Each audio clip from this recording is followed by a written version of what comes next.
Hey there, I'm Brooke Miller, registered dietitian, certified lactation counselor, and a mama who's helped hundreds of moms feel like themselves again after baby, boost their energy, mood, metabolism, and even their milk supply. Inside of the Postpartum Reset podcast, you'll learn how to take care of your health so that you can show up best for the ones you care about most. Each week, we'll tackle topics like nutrition, exercise, breastfeeding, mental health, and so much more. Plus, you'll get exclusive access to guest experts who will share different ways to make your pregnancy and postpartum experience so much easier. Whether you're approaching the postpartum period or you're right in the thick of it, you're in the right place. Let's dive into today's topic. Hello, everybody. I'm so excited that you are here today. And today I have a special guest for you. Her name is Abby, and we have something very unique in common. So we both have sons with Down syndrome, and we are going to talk about what it's like navigating postpartum when you get a birth diagnosis or a prenatal diagnosis, and just how the challenges are so unique and different versus having a healthy, typical neurotypical child after birth. And so Abby, if you want to introduce yourself first, if you want to share, where we can find you and share a little bit about your pregnancy and how you got the diagnosis and how you started navigating that and preparing for postpartum. Oh, Brooke, yeah, and I love this conversation because even if the listener right now is like, you know what, I have a neurotypical child, it's so important to learn what other women go through so that you know how to support them, so that you know just like what is going on in the world. Yes. And I find with a lot of these things, it gives you an appreciation for the life that you have. Not that our life is worse or harder, it's just different. And so when you hear someone else's story, you can just have this empathy towards other women that everyone literally goes through something. We all have a different experience. For us, we had a pregnancy that we very much were expecting. We very much loved. And then all of a sudden we had a 20-week diagnosis that was not expected, that was not loved at the time. And it was in the middle of the pandemic. So spring of 2020, I was at all the doctor appointments alone. And when I say all the doctor appointments, I had one doctor appointment. And then it was my third child. I knew what I was doing. I was almost planning on a home birth. Like at that point, I kind of knew what to do in the world of birthing. I'm like, you know what? If it's still going to be the pandemic, I'm just going to have this baby at home. Yeah. And my midwives and I, we decided that, okay, it's 20 weeks. You should probably come in. We haven't checked on this baby at all. So I'm like, you know what? It'll be good just to get some eyes, make sure there's one in there. Yeah. I didn't even know that at that point. Oh my goodness. And so I went in there. Partners weren't allowed at the time, went in there, and they were very thorough. Yeah. Like they were so thorough. I'm like, gosh, they've really stepped up their game since the last time I had a baby. And the tech kept on leaving and coming back and saying, we're going to check on baby's heart one more time. Left and came back. We got to check on baby's brain one more time. Can you move this way? Left and came back. And at this point, I was still working full time in corporate America. And I'm thinking, I don't have time for this. Like, I kind of want to get out of here. Like, we've been here for 2 hours now. I really don't need to know more about my baby. And then all of a sudden the tech didn't come back.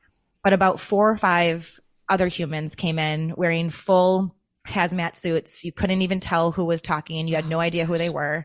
And the only words I heard were brain cyst, bloody bowels, possible chromosomal abnormalities. Oh my gosh. And I was sitting there thinking, I'm just wondering if like I have 1 or 2 babies in there, and I had no idea that this could be part of the conversation. And now, like looking back, it's one of those things that whenever anybody goes into their 20-week anatomy scan, I still feel like my heart start to beat a little bit. Same. Like they're like, we're so excited. We're looking forward to seeing if we're having a boy or a girl. And that day we didn't find out if we were having a boy or girl, but we found out a heck of a lot more about our child, and just what the possibilities were for his or her future. And the next couple of hours, I just kind of went blank, talked with the genetic counselor, talked about termination, talked about like you had to make those decisions within minutes of hearing. And while you're fragile and while you're idea. So fragile, so vulnerable. Yes. My partner doesn't even know. Colin, my husband my husband doesn't even know at the time, and he can't get a hold of him because there's no cell signal. I'm going through all of this alone. I have no idea what I'm doing. And all of these words are just being thrown around. And so it was a really tough day followed by a really tough pregnancy. I went from having 1 prenatal appointment to 3 a week. Same. Between growth scans, checking of the heart, checking of the liver, making sure non-stress tests, like all of these tests were going around over and over again. So literally had like the most hands-off pregnancy, possible home birth. Like we kind of joked around about it, to all of a sudden being so hands-on, knowing everything about this baby throughout the rest of the pregnancy. So that's kind of where we started. And it took away a lot of the experience. I mean, our 3rd pregnancy was different because of the pandemic, but it was also different, so different, because we didn't know what our life was going to be like with having a baby with Down syndrome. Yeah. And when did you find out? So you got that news. When did you find out officially that he had Down syndrome? About 14 days later. So I had to do a amniocentesis. Had to get that scheduled. They wouldn't let me leave until I had that scheduled. A few days later, I know it was one of those things that like, they're like, you can't leave the hospital because we don't want you to have to come back. Every single time someone came back in, because it was at the height of the pandemic. This was April of 2020. So leaving the hospital, they're like, no, we don't want you to come back. We want you to answer everything you possibly can right now. And so a few days later, I did the amniocentesis, and then a few days later, we found out, the reason for all of these soft markers is because your baby has trisomy 21. Yeah. And how did you guys cope with that throughout the rest of your pregnancy? Because I'm sure we had very like different emotions and wave of emotions. And I feel like by the time Ashton was born, we were so excited because we had so much time to process things. But I feel like the shock initially like lasted for so long. And so I'm just curious of how your emotions changed, from that point until he was born. Yeah, I remember it so well, Brooke. I was taking a nap and I got the phone call and missed it. And one nice thing about the pandemic is that we were all in the same household, about 10 feet away from each other. So I got the phone call. I ran downstairs to where my husband was working, and we called back together, and she got right to the point. She's like, the reason for all these tests coming back is because your baby has Down syndrome. And at that point, Brooke, they had told me I had a 1 in 30 chance, maybe a 1 in 3 chance, because I was on the cusp of 35 years old. So like I was turning 35 that month. So they're like, about a 1 in 3 or 1 in 30. I didn't think I was going to be that 1 in 3. You never do. I didn't think I was going to be that 130. And like in my heart, I'm like, I have this gut instinct that this is just part of my story, that I go through all of this, this turmoil, all these challenges, all these hard conversations to come out with a quote unquote typical, healthy, normal baby. And so when she said that, I literally went blank, and I went blank, almost blacked out for the next like 2 to 3 weeks. I don't remember a lot of what happened. I stared at walls for hours at a time. I forgot to eat. I forgot to drink. I couldn't, like, my word processing was off.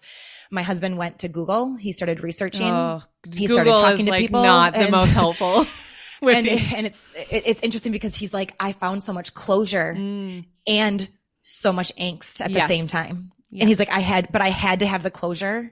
And so along with it, I had all of the worry. And he's like, it helped me. And that's what he does still to this day. If anything comes up with any type of health or challenge that we go through. We also started finding people. Like I found you during that time. I found some of my closest lucky few friends during that time. I didn't realize how many resources there were. And you guys were all so happy about it. And I say that word happy because at the time I'm like, no, you guys, this is sad. Like we are supposed to have this thriving child. This is sad. And it wasn't until I started like learning more about it, seeing photos, like understanding, first of all, kids with Down syndrome, like babies with Down syndrome, they're cuter than typical kids. Gosh, like, so I'm cute. just going to say that. I know. And like so the nurses cute. in the hospital, they said the same thing too, because they're just so chubby and they're so happy and they're, like all the chillest babies. Like so chill. So chill that we had to set alarms to wake our kid up because he slept through the night starting at day 1. I feel like our experience was so similar. And looking back now, I'm like, I wish I could just hold that April mom that was so scared and tell her that it was going to be okay, but I wouldn't have been able to do it unless I went through it. It wasn't okay at the time. And I can honestly say that. Yeah. And I think something that helped me so much through my process was the same thing. It was like reaching out and talking to families. We are very fortunate here in Denver that we have such a big network. And so when we found out, we actually found out at 12 weeks, they basically were like, oh, your baby has a heartbeat. Like, oh, awesome. Baby looks good. Are you doing any genetic testing? No, we don't need that. We're young. We're healthy. Exactly. And the tech just had this look on her face like your life's about to change. And then we got pulled into a room similarly, and it was like, hey, your baby has this, or this. A lot of them, they're going to die at birth or during birth. And the odds that you're going to have a healthy living child at the end of this are not good. So... And that was like the news we got. And that was the news. And that's how they share it too. It was just like, well, you can go upstairs and terminate. And it's like, wait, what? Like you're in shock. And then all of a sudden, like you see this baby moving and the heartbeat and everything looks great. And then all of a sudden you're literally told this news. And so we held off. We did a blood test, and then it was like, oh, you have a 65% chance that your baby has Down syndrome. I felt a little relief in that moment because then I was like, okay, I at least know what we're potentially dealing with, because they had listed off like 13 diagnoses at the time. And it was like, exactly. Yep. Same. What? Yep. Like, and so at the time I was like, okay, Down syndrome. All right, we got this. I was going to be an occupational therapist to work with kids with special needs. So I was very, like I had a very different perspective. My mother-in-law, works with kids with special needs. And so when I heard Down syndrome, I actually felt a sense of relief of like, okay, the likelihood that they will die at birth is, it felt like, okay, the odds that I'll take home a living child is better. But then at 20 weeks, it was like, oh, he has a major heart defect. Like your baby needs open heart surgery after birth. My placenta stopped flowing and working. And so from 27 weeks on, we were basically told that my odds of stillbirth were increasing like throughout the pregnancy. And we were told pretty much my entire third trimester that the odds of stillbirth were extremely high. And so for us, it was also like just anxiety, like the whole pregnancy, so many appointments, so much anxiety. I was just terrified. Like, am I even going to meet my child alive at this point? And it really took away when you're that stressed throughout your entire pregnancy, like it just takes some of that joy away.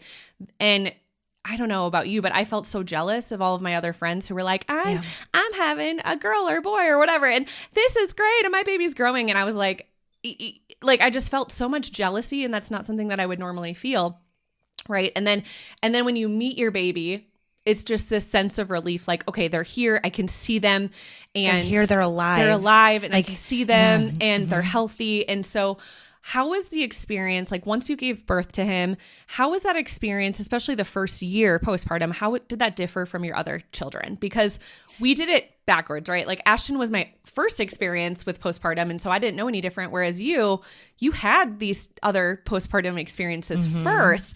And so I think like we probably have very different perspectives on how that first year went, because I had nothing to really go off of versus you had other experiences. Yeah. And I think that to kind of like lay the story in a way that our listeners can understand, my first pregnancy, it was a very much wanted pregnancy, and it took us about a year to get pregnant. And during that time, my type A self, I did all the research. I read every single book. I pinned all the Pinterest boards, every single blog post. I was ready for postpartum. And so that was like the best experience of my life. I had a kid that was sleeping and eating, and like everything was like literally perfect. I think about that postpartum experience as being so well educated.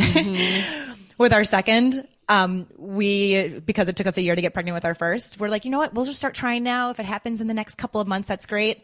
First time bang. Yeah. We weren't ready to have another kid. Yeah. Put it that way. Like we were in the middle of a house remodel. Like we were not ready. We did not want 2 under 2. So when he was born, it was almost like, oh my gosh, we're not ready for this. I'm not prepared. We had a toddler at the time who was not as easy as she was during the first year of her life. Yeah. And I suffered major postpartum depression, which I didn't understand what it was until doing these podcast interviews and learning about postpartum experience. I didn't know that was a thing. I just thought that I was having a hard time. Yeah. And then so with the third, I really set myself up for like, okay, this is going to be different, but I could have an experience like my first. Yes. Or I could have an experience like my second. And there's going to be a whole lot of medical stuff. And so I set myself up with like these expectations that were like, it's going to be hard. So that internally, when it was hard, I knew it was going to be there. But right from the start, I mean, it really starts right from the start, where when he came out, and again, we didn't know if he was a boy or a girl. When he came out, the first thing, I wanted to know was, is he breathing? Like, and we talk about this and people, some of the listeners might be like mortified right now that we're talking about dead babies versus living babies, but like that's a real serious thing. Yeah. Like we had to deliver a week early. There was, those NST tests went up to 4 times a week towards the end because the chance of stillborn goes up so high. Yep. Failing placenta goes up so high. Like you named all of those things. And so finally at 39 weeks, they're like, we got to get this baby out of there. Yeah. We don't know how much longer he's going to last or he or she's going to last. And so when he came out, the first thing I was like, is he alive? And the second thing I was like, is it a girl or a boy? Yeah. And then they whisked him away and it felt like forever. Oh my But gosh. then all of a sudden they gave him back and they're like, you know what? He's good. He's healthy. He's perfect. Like, so like, yep, you're good. You're good. I'm like, what do you mean I'm good? What do you mean I'm good? Like, there's a whole team over there. There's 20 individuals ready. From liver specialist to brain specialist to heart specialist to NICU specialist. I can see them over there and all their interns because there's a Down syndrome birth on the floor. Like everyone wants to see I this. know. Our like, birth room was filled. Oh my goodness. And I delivered without pain medication, a whole lot of Pitocin, but without pain medication. So like there was like other people there that were like also interested in that side of it. Yeah. So when he came out, I'm like, so I can keep my baby? They're like, yeah, you can hold him. And then because we thought there was going to be a NICU stay, yes, we were kind of like hoping for this NICU stay. We have 2 kids at home. Like, I was when you're ready for a NICU stay. I was ready for it. I didn't want to go back home. I wanted someone to wait on me. I wanted food in my hands. I wanted to not do laundry. So then when we were able to leave after the next day, I was like, can I actually stay one more day? Yeah. Please? One more day, please. One more day. Like I just want like an easier life for one more day. Yeah. Which nobody wants to stay in the hospital for one more day. We definitely did. But we didn't have the NICU stay. Yeah. That's really crazy. In the best way. In the best way. Yeah. But at the time, we were promised this NICU stay. We were promised this open heart surgery. We were promised this liver surgery. We were promised all of these things.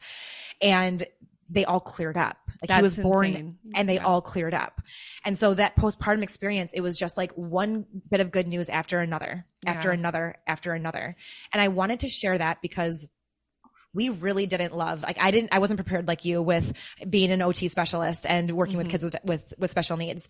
I grew up with no special needs experience. Yeah. It wasn't that I had a bad experience. I had no special needs experience.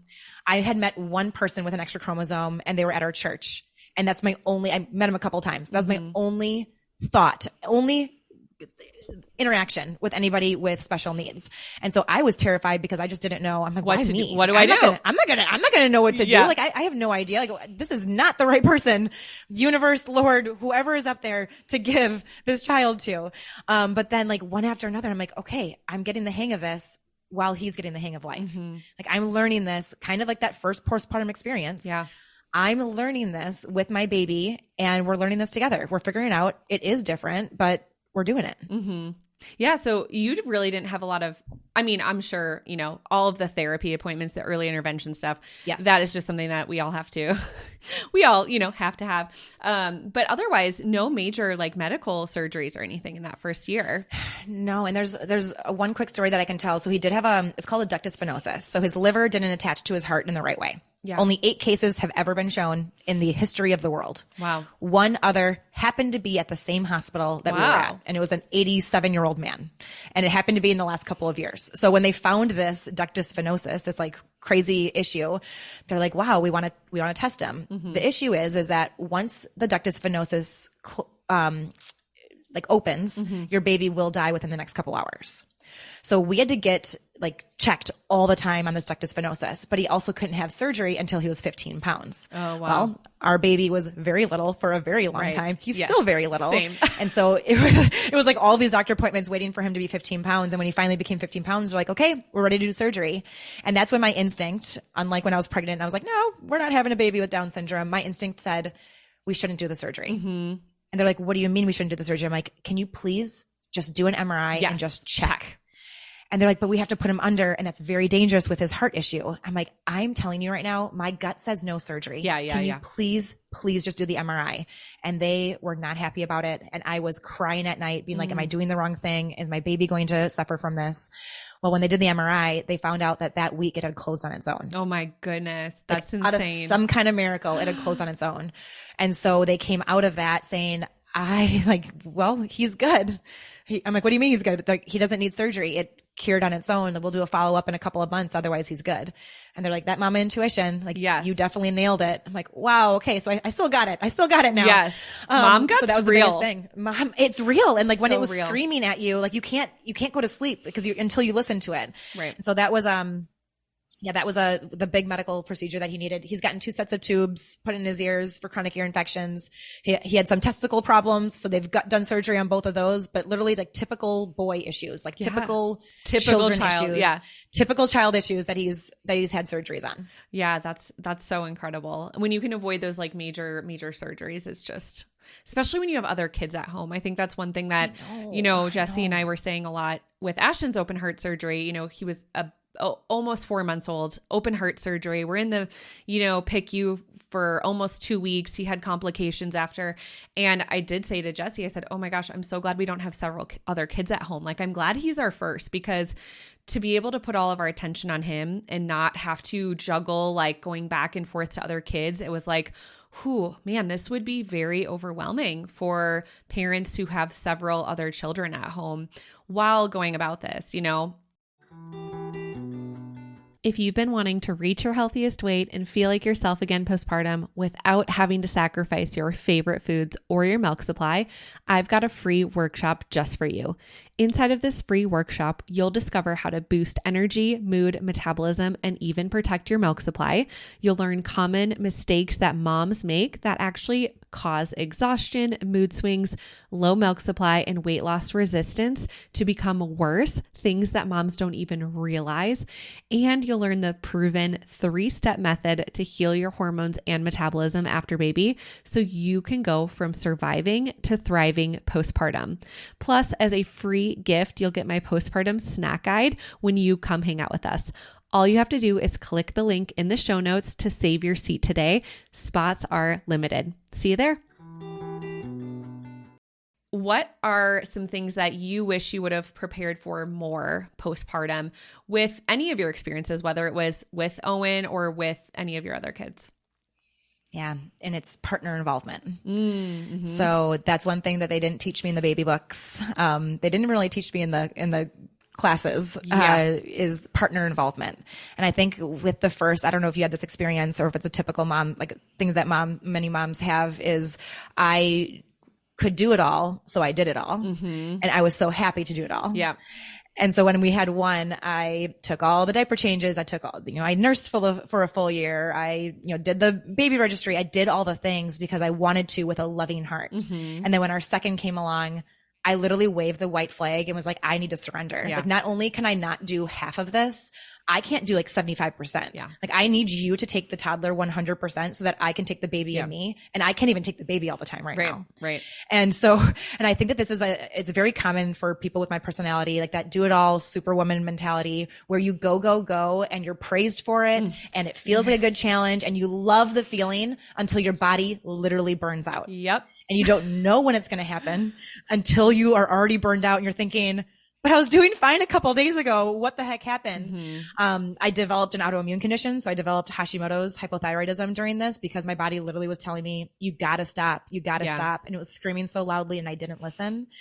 And so thinking about postpartum, one thing I wish I would have really taken seriously, and every single mom, when they ask about baby registry and like what they need on the baby registry, I'm like, get a good sound machine. Yeah. And make sure you talk with your partner. Yes. Like, those are the 2 things you really need. Like, set those 2 things. Yeah. Like the expectations and like, what does it look like? Like, if you are both working, what do the middle of the nights look like on your maternity leave? What do the middle of the nights look like? Like, all those little pieces. It's so much easier to have those conversations ahead of time than when you're in the thick of it and you're resentful and you're tired and you are bleeding everywhere and milk is flowing everywhere and you are so sad, but you're so happy at the same time. It's just easier to have those conversations earlier. Yeah. So that's my biggest piece of advice. Preparing postpartum is check on that partner involvement and what he or she is willing to do, ready to do, and the standards and expectations. Yeah, for sure. And I think, especially once you go from like 1 to 2 kids or 2 to 3 kids, like, your duties drastically change, because you can't take care of 2 kids or 3 kids by yourself necessarily all the time. Like, that's a lot to handle. And so really, just dividing and conquering is the thing that is so crucial. And I think I was exactly like you, especially with Ashton, is I loved the praise. I loved being like, oh my gosh, you're pumping full time and you're doing all of his therapy and you're doing this and you're doing that. And I was like, yeah, I'm super mom. And then I burned out like quickly. It was right after his open heart surgery. I had to go back to my clinical job full time. And then that was a point of like, I can't do everything anymore. And it wasn't that, Jesse was being neglectful. It was that I wasn't allowing him to help. I wasn't asking him to help. I wasn't telling him what I needed. And I just was trying to do everything on my own. And I would have 100% agree with that advice to any mom who is pregnant postpartum, or maybe this is your third postpartum experience, but it's still an adjustment going from 2 to 3 kids. And so you have to really reevaluate all of those expectations with each pregnancy. I'm going to add one more thing to this, because some people listening right now might be like, oh, easy for you to say you have a partner at home, or my partner travels, or my partner, has traditional values and really wants me. I understand all those things. Find somebody else. I'm saying this in the most loving way. Is there somebody at church? Is there a neighbor? Is there an older woman down the street that would give anything to be closer to her own grandbabies and could take you guys in? Is there a best friend that right now she can help you and you can help her in the future? Like, is there paid help that you can use? Is there a mother's helper? Is there an 8th grader down the street? Yeah. Is it your parents? Like, somebody. You have to find somebody, whether it's paid or free or bartered type of work. You have to find somebody. And I want you to not use the excuse of there's nobody out there. Like, I know the village is so hard to find. I know it's really hard to be the first person to be like, hey, I need the support. But it does take that one person to say it. And then everyone's lives are so much easier. Yeah. Well, even for us, it's just something as simple as going to church every week. It's like, we get an hour-long break of, and I know that my kids are taken well care of because I worked in that nursery for years and I was like one of the lead volunteers. And so it's like, I fully trust them when they are in that environment.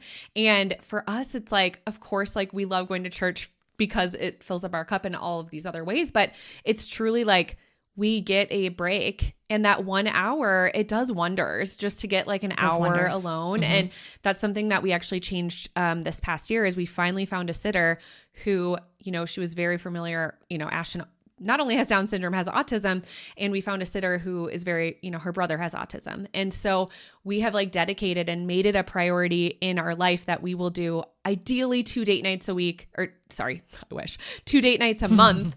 And, some months it's once, and some months it's twice, but really we've tried to make that a priority because we both have realized, like, if we don't get a break alone together, or if we don't get a break separately, we'll even tag team and say like, oh, do you want to go get your nails done for an hour today? And then my husband loves to fish. So he's like, I'm going to go fishing this morning, and then you go get brunch or whatever with your girlfriends. And so we'll even divide and conquer on the weekends where maybe we don't see each other as often, but we each get a break. And so I think it's so important. And that's something I didn't want to pay for the longest time.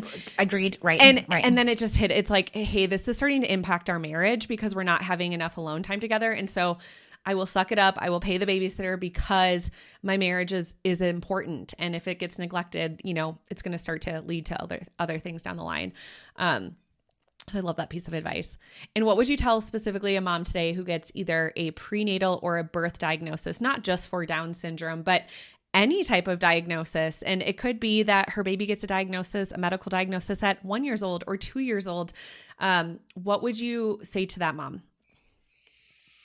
And this is a hard conversation because we heard all of the wrong things. So did we. And it wasn't their fault. They just didn't know. I mean, we heard everything from, oh my God, to, are you sure? To, I'm sorry. To I'm sorry, to you're going to be the best mom ever. I'm so excited to have a baby with Down syndrome in our family. Like the toxic positivity, the absolute harshness, the I'm sorries, like we heard it all. And so we were able to take that in during that 1 week of time and be like, never say that again. Never say that again. Never say that again. Don't ever say that again. So like I have this long list of things to not say. But what I would start off with saying is like a very, very kind but confident, like, I know things right now aren't according to plan.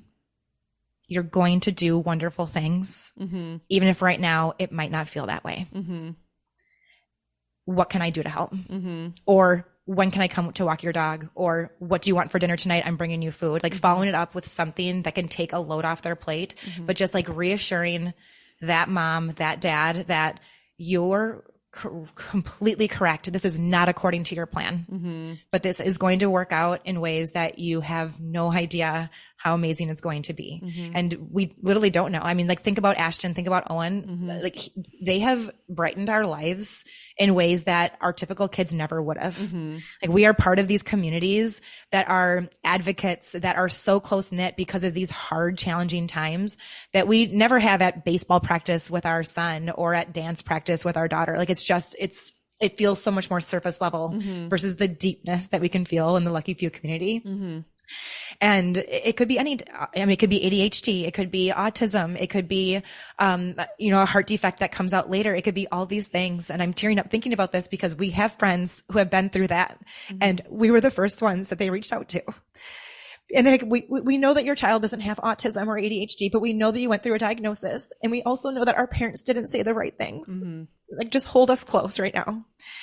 And I think that it's the biggest compliment, but also just like feeling their love and their heartbreak all at once for this child is something that not many people will go through, but it's more people than you think. And so just feeling that and knowing that when you're having these conversations, and if you don't know what to say, even just saying, I'm here for you is better than saying, I'm sorry. Yeah.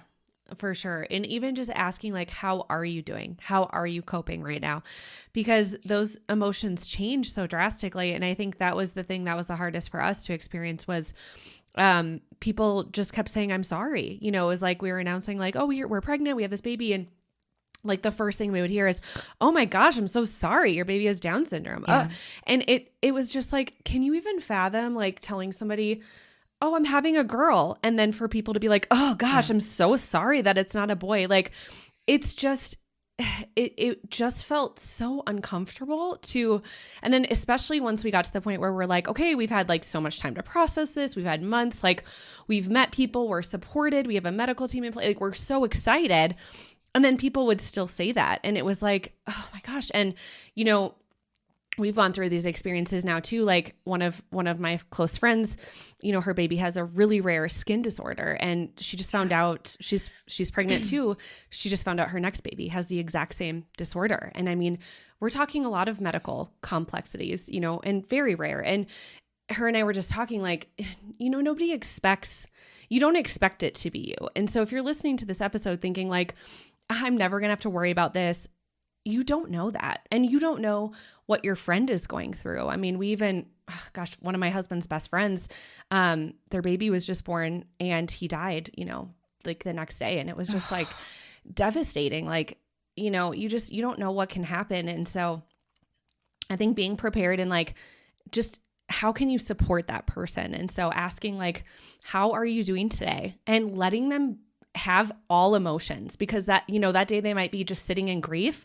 They might have one day where they're feeling okay and then doing something for them. And it doesn't, maybe it's just sending a coffee. Maybe it's, right. It's hard when you're not local. And that's what we've struggled with some of our friends going through this stuff is they're not necessarily like in the same state, but can you send them a meal? Can you do something just so that they feel loved and supported? And I think for us, that was the same thing. It was just, you don't have to say you're sorry. It's not a helpful thing to say, right. Or the toxic positivity. So yep. I mean, you get a little bit of everything and none of it feels right. So that's like one of my favorite conversations to have of people who are supporting others going through a diagnosis. We can all learn from that, whether you have a typical child or not.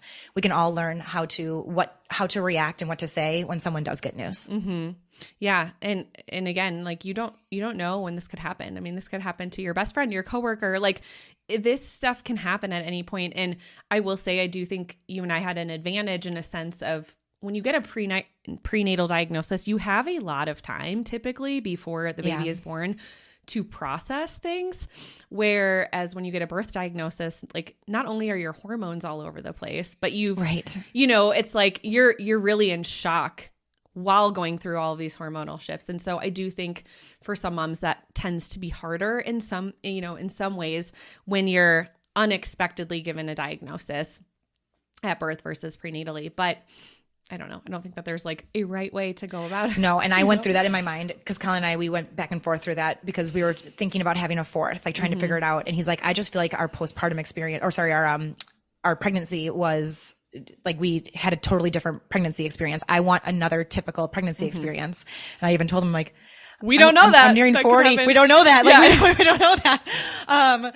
And like thinking about people who get the at birth, I'm like, would I rather have had that? Would I have rather had? I'm like, you know what? This is what we were given. Exactly. And there are pros and cons to every part. There are. Absolutely. Yeah. Yeah. And what other things helped you the most through the first few years postpartum with just being a mom of 3? Because I'm about to embark on being a mom of 3 too. And just, you know, having a child that has some complex needs or different needs. Yeah, having a really good community that surrounds you and understands the extra needs. That was one of our biggest fears, was when we have a child with Down syndrome or any type of diagnosis, will our friends still be there? And I had somebody who had been part of the Lucky Few community for a long time. She said, your real friends will. Your real friends will still be there.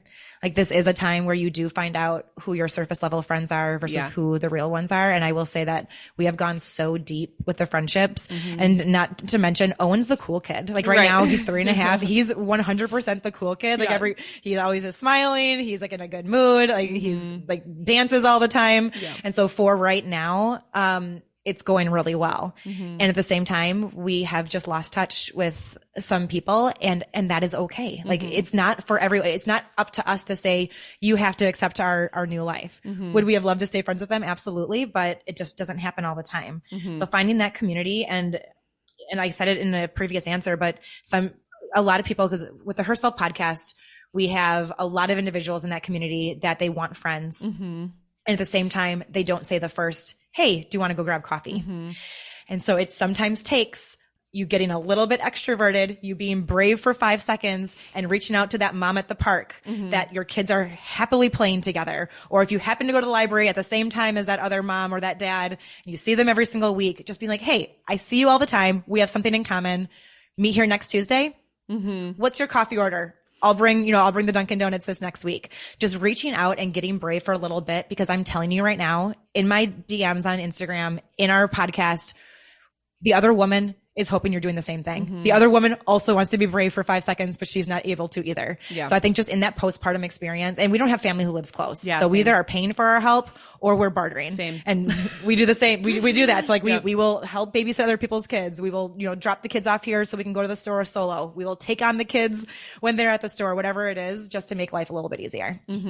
I'll also say getting a really good self-care routine down. And I'm not saying you have to go to a spa day every single weekend. I'm not even saying it's an hour-long workout 5 days a week. What does self-care look like for you? For me, it's a 5 to 30 minute walk outside in nature every morning. Like, if I can start my day that way, instantly everything is better. And so what can you do that feels aligned to you, that works in your time frame, that you're also going to do? Because I'm not saying you can't do self-care for 10 minutes a week and be like, I'm good. I'm good. No, it has to be consistent for it to actually reap the benefits of it. Yeah, absolutely. And I actually love your walking example, because I have a lot of moms that are like trying to get in the swing of, exercise and getting healthy postpartum. And a lot of them, struggle with this all or nothing mentality. And I'm always like, hey, let's start with walking. It's free. It's accessible. You can bring your baby in the stroller. I mean, the amount of time that I spent outside on maternity leave with both kids has been just astronomical, because thank goodness they love being in the stroller. But it is part of our daily routine. It's like we eat lunch, we go for a walk with the dog, and some days, honestly, if it's nice out and I don't have anything scheduled for work, it's an hour. Sometimes we walk to the park and play. And truly, it's like, even though I'm with my kids, I can pop in an AirPod and listen to a podcast or listen to a book. Exactly. And I still feel like I'm getting that alone time, but I'm still with them, but I'm still getting fresh air. And, there's just so many health benefits. So I think, yes, we have these expectations that it has to be, self-care has to look a certain way, but I genuinely think walking is one of the best forms of self-care that we can do, because there's so many, health benefits mentally and physically.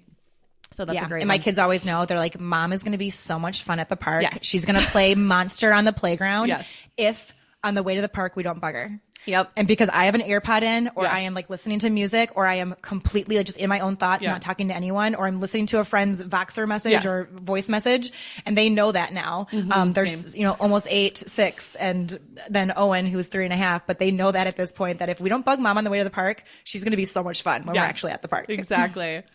Any other advice that you'd like to give moms who are either pregnant, maybe they're pregnant with their first or second, or they're really in the thick of it and they are struggling postpartum? Any other last minute advice? We are all struggling with something. Yes. And that's the number one thing I want people to know. Like on the outside, you can look pulled together and crisp and clean. And it is really hard with social media and the highlight reel. It's becoming a little bit more raw, but I'm telling you, as a podcaster and as an Instagram influencer, I'm not sharing the dirty details of my life. Like even on that, with our private communities, we do a little bit more of that, but everyone is struggling in some way. And I want them to know that for 2 reasons. Number one, be careful how you treat people. And number 2, don't be so dang hard on yourself. Because I think that we can look at other people and think, oh, she just has one, or she has 3 kids. I just have 1 kid. How is she doing so well? When I had 2 kids, I was struggling way more than when I had 3 kids. Like it's all so relative. So you can look at somebody else's life and crave it and want it and desire it, but they might be looking at yours in the exact same way. So just not being so hard on other people, but then definitely not being so hard on yourself, because we're all dealing with something. Oh my gosh, that is like the best piece of advice, the best piece to end on. So thank you so much, Abby. And can you share where people can find you, how they can connect with you, your podcasts, all the things? Yeah. So, at Abby Rose Green on Instagram, I share a lot of our life over there, and then the Herself podcast. So we just had a special needs educator on just a couple of weeks ago, episode 218. I cried. So for those of you, oh my goodness, those of you who are maybe have just received a diagnosis or you're trying to support a friend through it, we go into a lot of details with a woman who that's her entire job is to support people through special needs diagnoses. And so that'd be a good episode to listen to over on the Herself podcast. Yeah, I can link that specific episode too in the show notes for you. Awesome. Well, thanks for having me on. These are the conversations that I know that we were meant to be on this earth for, as hard as it was to receive the diagnosis at first. We're doing so much good, Brooke, because of our experience. So thank you for having me on for this. Thank you so much. Thank you so much for hanging out with me today and listening to the Postpartum Reset podcast. If you enjoyed this episode, it would mean the world to me if you could share this episode with a mom friend and leave me a written review. This helps the podcast reach and help even more moms. Come say hi and connect over at Instagram at Nutrition for Mamas.